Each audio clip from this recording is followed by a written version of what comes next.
দেখো, এই ফ্রি ফায়ারটা সামান্য একটা গেম হলেও এটা যে অনেক মানুষের জীবন পরিবর্তন করে দিয়েছে, আবার অনেক মানুষের জীবন যে ধ্বংস করে দিয়েছে, এটা আমাদের সকলেরই জানা।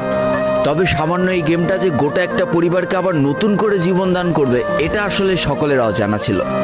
হ্যাঁ বন্ধুরা, আজকের গল্পটি এমনই একটা পরিবারকে নিয়ে যারা এই ফ্রি ফায়ার গেমটাকে একেবারেই সহ্য করতে পারতো না, বরং তাদের সন্তান যখন এই গেমটা খেলতো তারা আরও উল্টো বকাবকি করতো। আর ভাগ্যের কি অপূর্ব লীলা খেলা, তখন সেই গেমটা আজকে গোটা পরিবারটাকে বাঁচিয়ে রেখেছে। আর এখন তার বাবা মাও উৎসাহ দেয় তাদের সন্তানকে যে ফ্রি ফায়ার খেলো। এজন্যই চলো জেনে আসি আসলে কি এমন ঘটেছিল ওই পরিবারটার সাথে। তো বেশি ব্যাকপ্যাক না করে ছোট্ট একটা ইন্ট্রো দিয়ে আজকের ভিডিও শুরু করা যায়। তো আজকের গল্পটা শুরু হতে চলেছে ছোট্ট একটা গ্রামের ছোট্ট একটা পরিবারকে নিয়ে।